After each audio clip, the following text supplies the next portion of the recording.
Hello, welcome. My name's James Whitcomb. I'm the candidate coach, and I just want to say thanks. Thanks for stopping by today to participate in this workshop. Now, some of our other workshops, if you've attended them previously, are on specific topics. So we run a resume workshop. We've got a workshop just on how to write cover letters. We've got two workshops on interviews, one being how to prepare for interview, one being how to specifically answer interview questions. But today's workshop's a little bit different. So it's called Job Hunting Tips in a Competitive Market. And what I'm going to do today is give you just a couple of little tips along the way across a number of different things that you can do when you're looking for work that will hopefully help to make a little bit of a difference.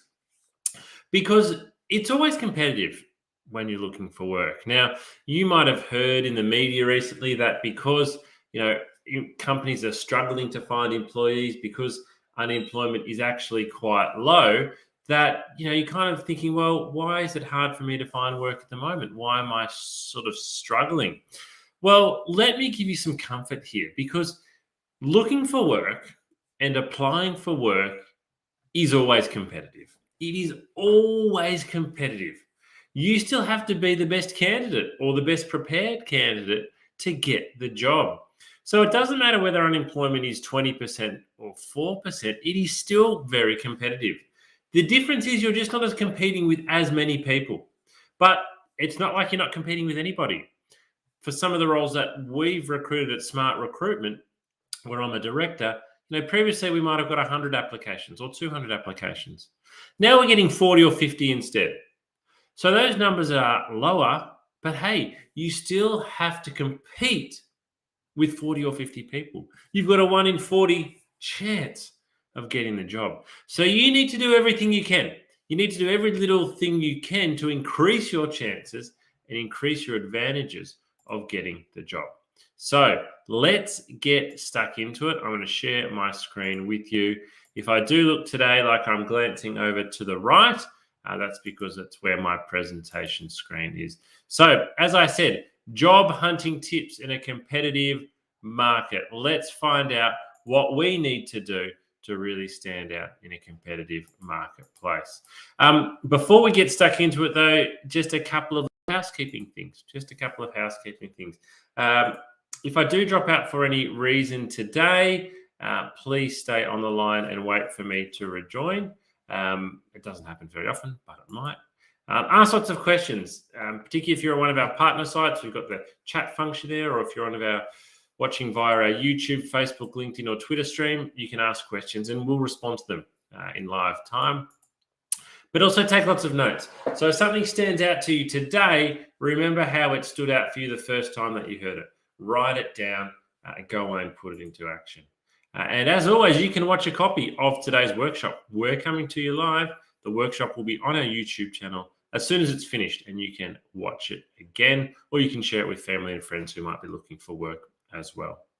A little bit about me, your presenter, James Whitcomb. So who am I? Well, as I mentioned before, I'm also a director at Smart Recruitment. So we're an award-winning recruitment agency, and I've been working in recruitment since 2005. Over that time, I've conducted over 3,000 interviews and over 600 group assessments, placing well over 1,000 people into work. So that's my background. That's why I'm coaching you and running this session today. And launched the Candidate Coach, the platform that we're meeting on today, in December 2019. Alrighty. 10 job hunting tips in a competitive market. I've actually thrown in an 11th one this morning. So it's actually going to be one more than you can see on the screen there. But we're going to go through 10 tips. So it's not a long workshop today. It's certainly not going to take us an hour to get through these. Some of them are quite quick. But hopefully amongst these 10 or 11 tips, there's one or two you haven't been doing. And if you can then go and do them, it's going to increase your chances of getting the job. All right. Tip number 1, find a connection and use your network. So let me ask you something. Think about the last couple of jobs that you've been applying for. Do you know anyone that works at the company where you are applying to? Now, what happens to me a lot in the recruitment process is I hear from friends after they've been looking for work for some time, and they tell me about a company that they applied to 6 weeks ago and they missed out. And I say, oh, I know some people in that company. Why didn't you tell me? I could have put in a good word for you. So my question to you is, do you know anybody at the company that you're applying to? Have you got any connections there? Have you got any family members or friends there? Maybe it's a second degree connection. Because if you know somebody at the company that you're applying to, you should use that to your advantage by getting in touch. Recruiters actually like receiving a resume through an unusual source. It's a bit more interesting. Yes, we can get lots of resumes through Seek, but if your resume comes through a colleague of the person recruiting, it's going to come, I guess, with some extra value added to it. So, tip number one, do you know anyone that works where you are applying? If not, reach out and connect to them. You've hopefully got a LinkedIn account.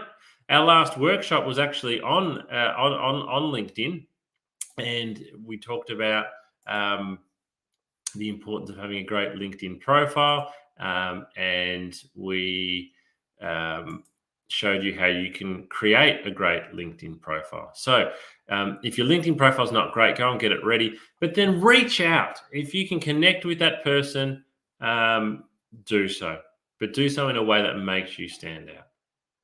All right, tip number two, use people's names in your cover letter. This one is really important. So now a lot of the time you're probably thinking, oh, James, there's no name. When I apply for a job, there's not a name on the advertisement. Well, if there's not a name on the advertisement, you can't put the name on there. So you can put dear sir or dear madam or to whom it may concern. However, you also could pick up the phone and call that company and say, hey, I'm about to apply for the accounts receivable position. Would you mind just telling me who I should address my cover letter to? Now, if that person who's reading the applications gets 50 resumes and 50 cover letters, and just one of them includes their name because you've called reception and asked, guess what? That means something. The person reading those 50 cover letters thinks, hey, there's one person here that's got my name. How did they get my name? And they're actually probably going to notice your application a bit more closely. Maybe they'll even just call you to find out how you found out their name. But it will show them that you're putting in some effort. So use people's names. If they are on the advertisement, fantastic. You've got it easy. You've just got to put Dear James into the cover letter.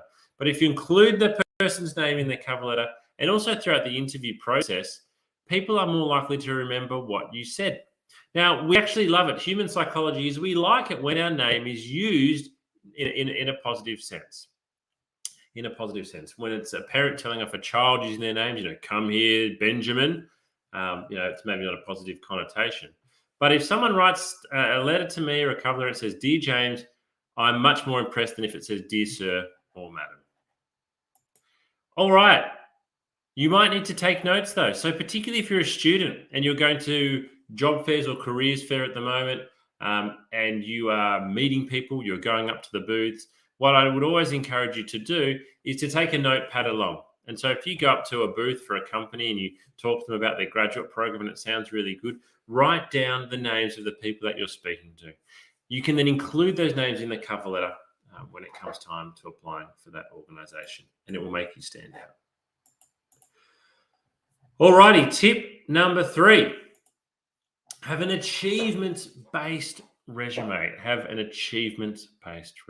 So what do I mean by achievements-based resume? Well, first of all, if you haven't attended our resume workshop, I would encourage you to go and watch the recording of our latest one, which will be on our YouTube channel. And we talk about the importance, and I show you how to include achievements on your resume. But basically what I want your resume to be is a document that sells you, it promotes you. If you've worked in McDonald's for the last 2 years, that's fantastic. But guess what? I probably know what you did in that job. So what your achievements actually tell me is how well you did it. And that's what I'm more interested in. So make sure you list achievements. 2 or 3 achievements listed for every job, and they need to be. You need to have some achievements on the front page of your resume. So change your thinking with your resume. It's not a boring academic document that just has a history of where you've worked. It needs to highlight and sell and promote you. And the best way to doing so is with your achievements being presented loudly and clearly. Everyone has the same qualifications when they're going for jobs? Well, not everyone, but most of the time. Again, particularly if you're applying for graduate jobs, everyone's got the same qualifications. It's your achievements that actually make you stand out. So go away and make your resume achievement based. Tip 4, show what you know about the company and the industry. So the second part here is probably the tip part, because you would be fairly aware that it's pretty common sense that when you're going for an interview or you're applying for a job, you do some research so that you show you know a little bit about the company. That's kind of the minimum standard. But if you want to stand out, a really good tip is to show that you are interested in the industry. You know what's happening in the market that you're going for a job in at the moment. You're interested in the goings on of the economy. But if you can specifically bring that together in your interview and show that you understand the industry, you're passionate about the industry, you're up to date with your industry knowledge, that speaks volumes to the recruiter. So when I meet a candidate and they mention it, maybe they say, they mention I read in the industry news, or I read this article about what's happening in the industry, or asks me a question around the industry trends, I think, yes, this candidate isn't just after a job. They like this industry. And if they like this industry, they're going to like working for our company. So tip number 4 is show what you know. Work it into your cover letter, work it into your interview. Show what you know about the company. Because lots of candidates do research. So if you want to stand out, your research needs to be better. Than the other candidates. So where can we go? Well, company website, careers pages, they're the first 2. They're the easy ones. Press releases, annual report, and other industry news sources are where you should really be going, in particular, if you want to stand out. Tip number 4. So let me share with you a really important example. And if you've attended any of my workshops previously, you'll know what I'm talking about here. I'm going to share with you a LinkedIn post from well-known recruiter Stefan Wheeler. Now, Stefan, sorry.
I just want to highlight that bottom sentence again. I'm going to read it out again. So I understand doing research takes effort and you don't even know if it'll pay off. However, that's exactly what other candidates do to get the job. And they're the ones you are competing with right from the beginning of your application. So if you don't want to do the research, that's fine. But you are competing against candidates who do a lot of research. Okay, tip number 5. What tests will you be taking?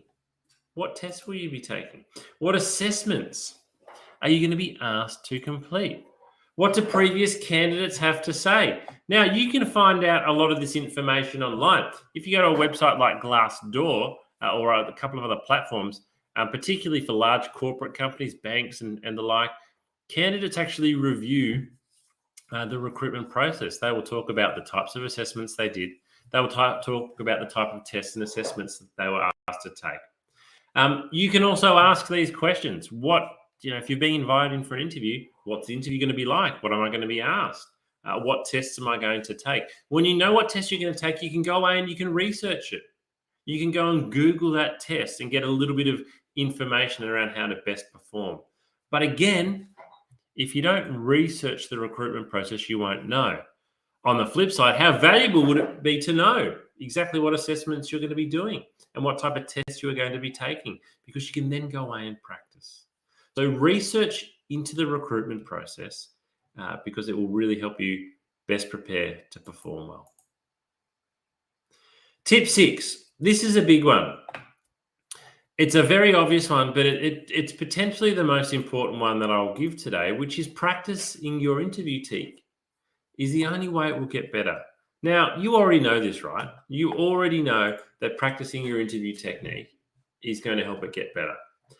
But I would say that it is the one area where job seekers don't put in anywhere near enough practice. Let's think about your resume, for example. You spend hours, tens of hours, sometimes hundreds of hours on your resume. Your resume may have evolved from job to job, and you continue to tinker with and edit, and you read a lot, and you use templates, and you go to workshops. You spend hundreds and hundreds of hours on your resume and your cover letter. You eventually get a job interview, and you don't practice the questions. To me, it doesn't make sense. I think a lot of candidates don't practice questions, though, because of two things. First of all, they don't know what questions they're going to be asked. And secondly, they find it a bit embarrassing to practice. So two things here. You can ask, if you are invited in for interview, say, thanks for inviting me in. Do you mind me asking, what type of questions am I going to be asked? Now, I don't know what the answer will be here, but write it down and then go away and prepare. So if they say, we're going to ask you behavioral-based interview questions, go away and Google behavioral-based interview questions and then practice them. One great way to practice is to do what I'm doing now, talk to a camera. So set your iPhone up, get a tripod, and answer the question in front of the camera. Pretend the lens of the camera is the eye of another person. And then watch your answer back. Did you look at the camera lens the whole time? Or were you looking down at your hands? Was your body language nice and open, or were you a bit sort of closed and looking down? You must practice your interview technique. You must. You can't expect to perform well at interview unless you have practiced your technique. The best way to practice is to get somebody else, friend, family member, parent, I don't care who it is, to play the role of recruiter. Just give them 5 questions and ask them, can you ask me these questions, and practice answering. If you don't practice, you're hoping to perform well at interview. You're not preparing to.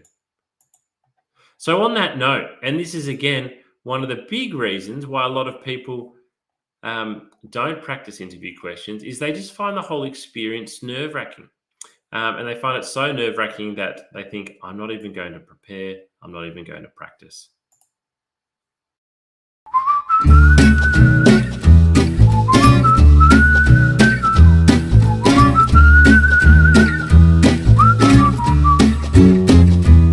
Thanks for joining us at The Candidate Coach, Dr. Barker. Tell us a bit about your background and the type of work you do. I am Dr. Sarah Barker. I'm a clinical psychologist. I've worked in workplace mental health with Black Dog Institute for the past 7 years.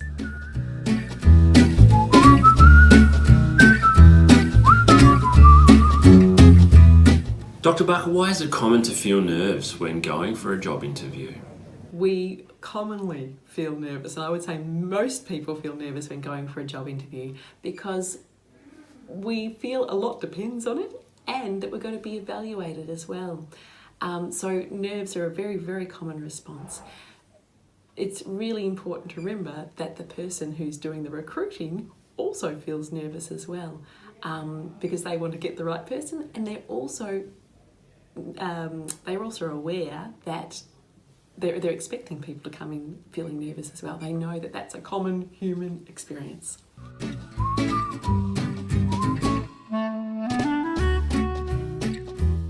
What can we do before the interview to help best prepare so that we're not overcome by feelings of nerves and anxiety? To best prepare ourselves to avoid some of those feelings of anxiety and nerves before an interview, firstly is to accept, I think, that they're going to be there. And actually, a few nerves are actually helpful. They help us give our best performance, give our best answers, think the best on the spot. So accepting that there's going to be a level of nerves is okay. But I think also probably an hour beforehand or the morning before the interview, really practicing some breathing strategies, whichever is your favourite breathing strategy, to calm those nerves down, calm the system down, calm the breath down, and allow your body to relax as much as it can into the interview.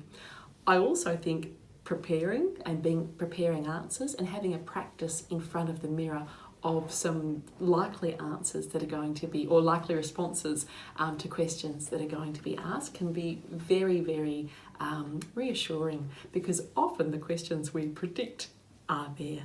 And even on the internet, there are usually lots of questions for any job that are typical questions that you can then prepare a brief response reflecting on your experience beforehand. So it's not such a test in the moment then, because you've got some preparation behind you.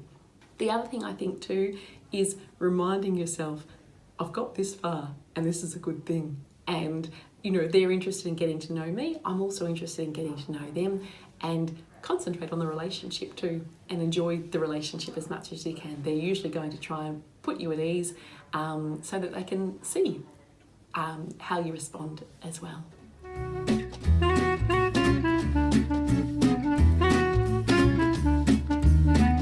And what can we do during the interview if we feel a bout of nerves or anxiety coming on? It's very common for us to suddenly feel overwhelmed in the moment in an interview. If that happens, take some deep breaths. It's okay to buy some time. It's okay. And also, when we take deep breaths in an interview, it's only usually us that notice, okay? So taking some deep breaths can really be helpful. And even saying to the interviewer, could I just take a moment here just to pause and gather my thoughts? And then just breathe, okay? And then when you're ready, come back and say, I'm ready to continue on. And that's a fine way to manage nerves during an interview.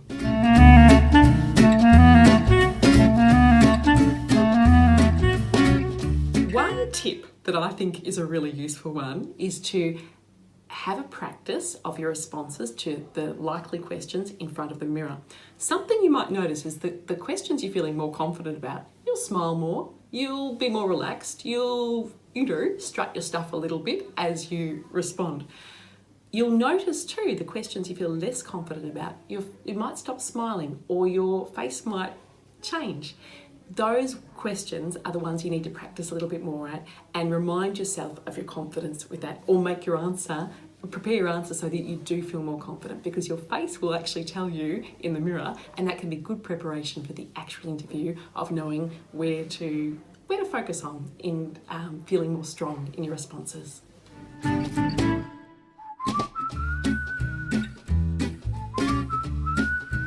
In summary, nerves and anxiety for interviews can be partially managed and avoided by preparing beforehand, using our breathing exercises and techniques to reduce stress so we're going in feeling calmer, and also during the interview by practicing those same skills.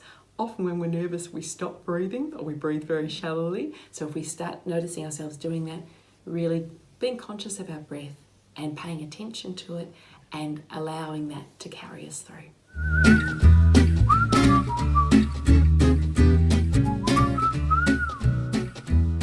Thanks for watching today, and we hope this has helped you best prepare for your next job interview. Good luck.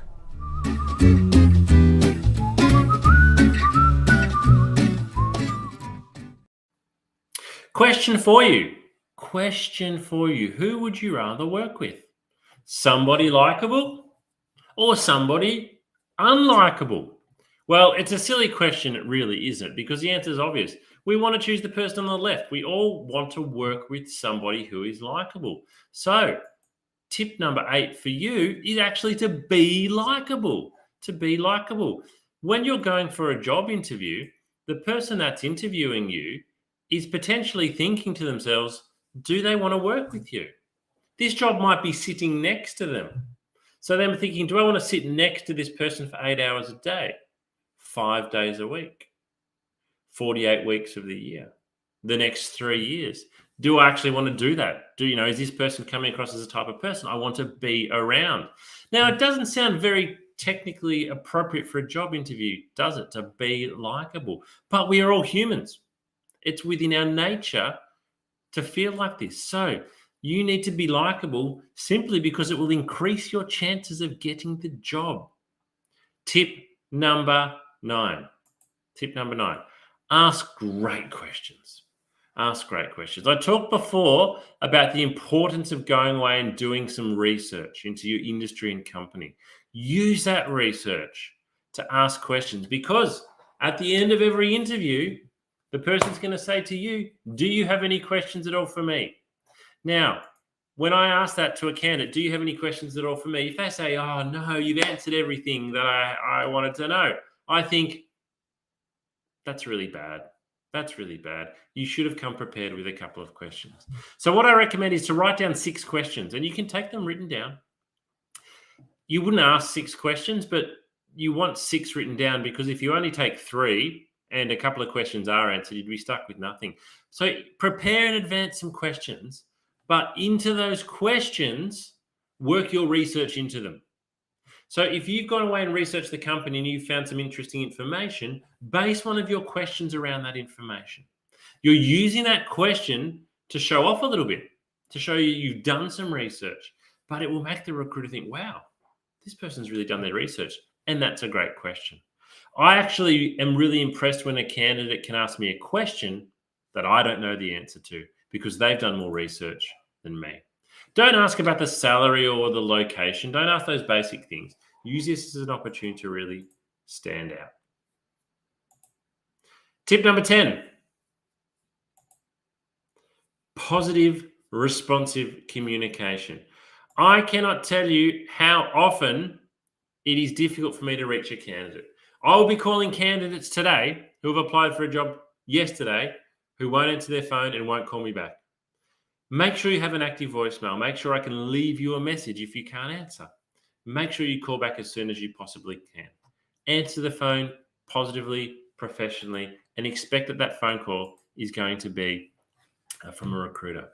Show interest in the person you're meeting beyond what's on just the careers page.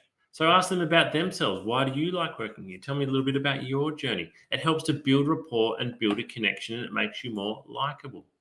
Ask for honest feedback. There's absolutely nothing wrong with actually saying at the end of the interview, do you mind sharing with me how I performed today? I'd really like this job, so I'd be keen to know. If the recruiter says, oh, look, I can't, I'm sorry, I'm not allowed to, that's fine. But they might actually answer the question and give you some great insight. Either way, what you're showing is that your performance at interview is important to you, and that's because you want the job. So have a thankful attitude when you're leaving. Thanks for speaking with me today. Whether it's on the phone, thanks for speaking with me today. Thanks for meeting with me today. Thanks for taking the time to look at my application. Polite, being positive, it actually can make a big difference. All right, in tip number 11, know how to perform well on video interview. So this one is super important at the moment. Super important because the majority of interviews are being done via video.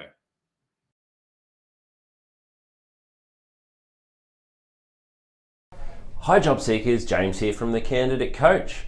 One of the most common questions we've been receiving lately is around how to best prepare for a video interview. Due to the circumstances over the last 12 to 18 months, video interviews have become the most common way of meeting a candidate, replacing the in-person, face-to-face interview. So here are my top tips for what you need to do to make sure you are best prepared and presenting yourself as well as you possibly can when your interview is over video. So there's 4 main things that you really need to consider. The first thing is camera height. This is the biggest mistake that a lot of people make, is getting the height of their camera wrong. If you've got a laptop, for example, that is sitting on a desk, you need to lift it up. The camera should always be at eye height. You want to imagine the lens of a camera is the eyeball of a person. So if you are looking down at your laptop or your phone, it's going to look back up your nose. So keep the camera positioned at eye height. One of the great ways to do that is to buy a tripod, something like this. So if you don't have a tripod, it's well worth going out and spending the money. And here's another one that I've got here. This one in particular I find to be really, really good. These have both got lights which help, but this one here, you can adjust it to a full standing height if you like. And it's available for not much money from a retail store. The second thing that is really important is the lighting. So having the light shining on your face. You don't want to have light shining from behind you because that creates a lot of glare. So have the light shining on your face, sit with a window facing you so that you are looking nice and clear on camera. The third thing is audio. You need to be in a nice quiet space so your voice comes across clearly, so that you don't have to yell, so that the sound is not distorted. If you are using a laptop, make sure you check about the sound direction. Some microphones only record from directly in front, and if you tilt your head sideways, the audio quality can go down quite significantly. And the fourth thing is, remember to show some personality with video interviewing. A lot of people speak to a camera in a different way that they speak to a person. So again, look at the lens of the camera and imagine you're speaking to a person. Smile, talk with your hands if that's what you do, but don't look around the room. If you're nervous, don't look down at your hands. Look at the camera and give an answer as if you were giving it to a person. This can be challenging, particularly if you are being asked to record answers and there's not actually a person that you are speaking to, but personality definitely comes through on video, so make sure you show yours. And with everything, practice. If you're not sure how you're going to present, or you think, I don't think this is going to work really well, set up your camera, hit record, and just speak to the camera. Talk, see how you look, and practice several times. This is going to be the new norm, or not the new norm, it is the norm for quite some time now, so it's really important that you understand how to best prepare for video interviewing. Good luck.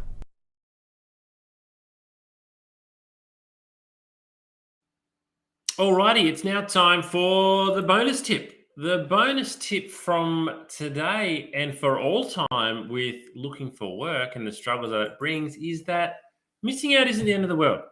Missing out isn't the end of the world. I see this with job seekers all the time. They get their heart and hopes pinned on one particular job. Or they give themselves 3 weeks to find a job. And when they haven't, they think it is the end of the world. But it's not. It might mean you need to change your expectations.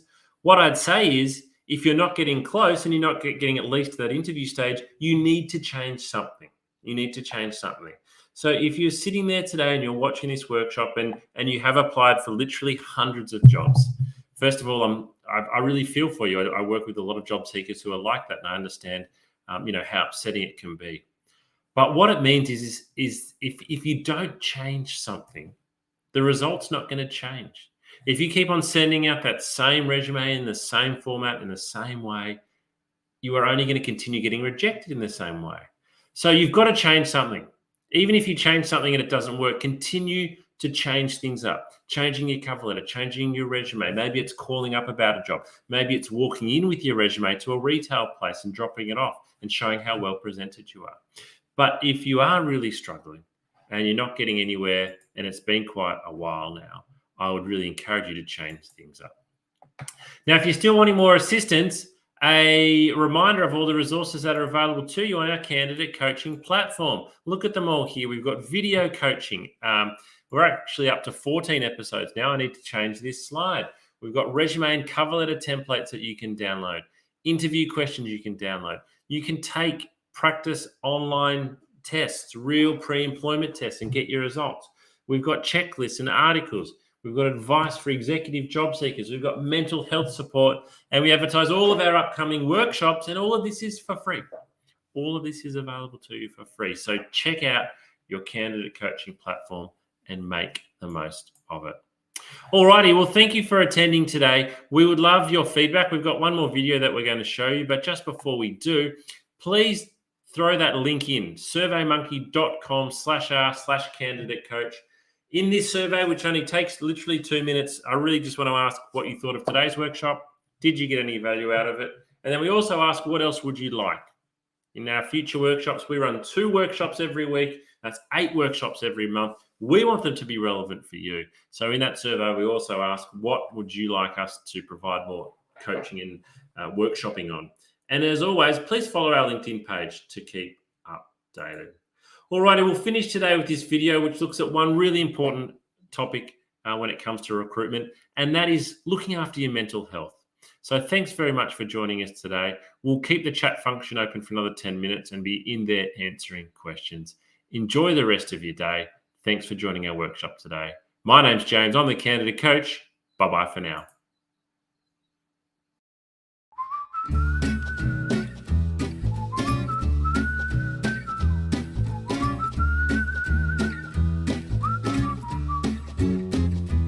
you're not feeling terrific at the moment and you feel like your mental well-being has taken a little bit of a dip, please remember this is not going to last forever. There's lots you can do to manage your mental health and get back on top of it.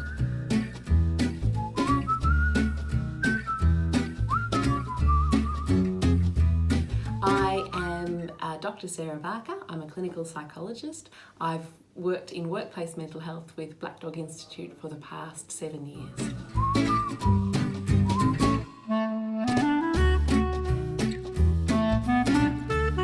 I work with a lot of adults and young people, mainly with anxiety, depression, trauma as well, a range of issues, and many who are looking for work and undergoing that process of trying to find employment.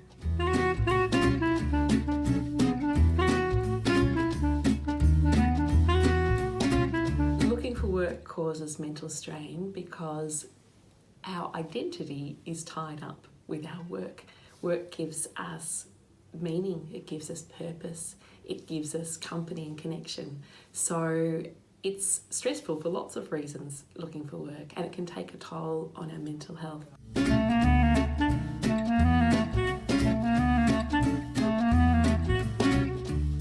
It's really important for us to be aware of the signs that our well-being and our mental health might be dropping.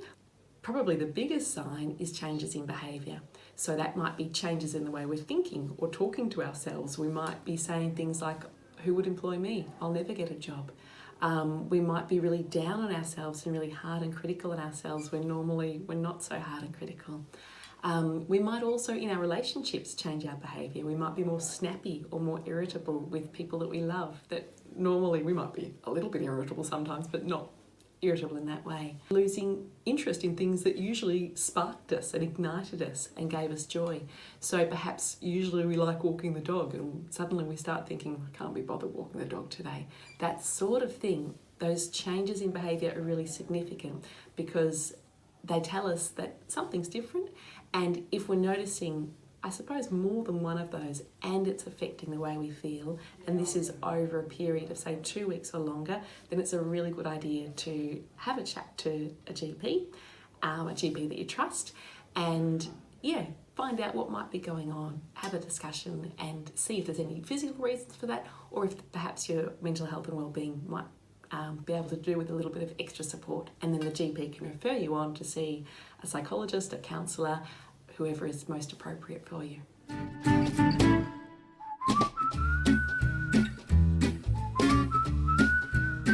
There are so many great things you can do to look after your mental health when you're looking for work, and it's really important that you do. My very top tip would be really talking kindly to yourself and being compassionate with yourself. I think when we're looking for work, we can have a lot more questions like, will I ever get a job? Will I ever be employed? It can feel like this could go on forever. So being kind to ourselves and saying things like, it will work out. There will be a day, my efforts will be rewarded. It will just take time. I just need to keep trying. Reminding yourself of your strengths. And that might even be tapping into people you love and asking them what your strengths are, because sometimes it's harder to find them when our mood's a bit low and we're feeling more worried. We can be harder on ourselves. I think that routine is really, really important to our well-being. When we're looking for work, we mightn't have such a regular routine because there mightn't be a 9 to 5 start and finish time for a job, or there isn't. So instead, thinking about looking for work as a job in itself can be helpful. Having a start time and a finish time can be really helpful, and some set tasks that you hope to achieve that day. Purpose is really important too. So purpose might come through routine, but it can also come through other things. Meaning's really important, and our work gives us meaning. So when we're looking for work, meaning mightn't feel like it's there as much. Part of what we can do is infuse those tasks with meaning. So I am doing these things today, I'm looking for work, and that is meaningful in itself because there's an end goal to this. It will be something that's good for me and good for the people that I love as well.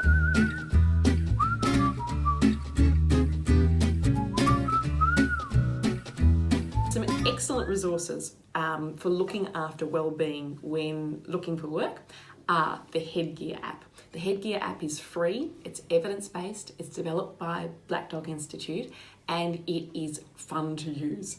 It uses mindfulness, so a technique to really help us relax and reduce physiological arousal, which can often occur when we're feeling anxious. It's got a 30-day challenge, which is just short, bite-sized little challenges to extend your well-being and grow your well-being, and that can be really extra important when we're looking for work. There are also some really terrific resources available through the Black Dog Institute. One of them is a beautiful self-care plan that encourages you to think about your top coping tips, the things that personally work best for you, that are positive coping strategies. Another really good resource is through Beyond Blue, and they've got some excellent resources to look after mental health while looking for work, and also when people are recently out of work as well.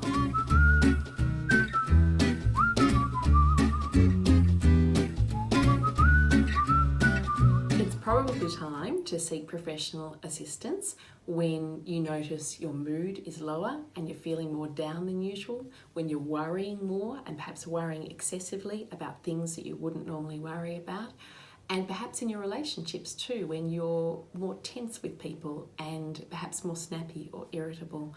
All of these are signs that perhaps our mood is not in the greatest space, and our well-being is not in the greatest space, and that it can be a great idea then to chat to your GP, who can then refer you to an appropriate person to help you strengthen your well-being.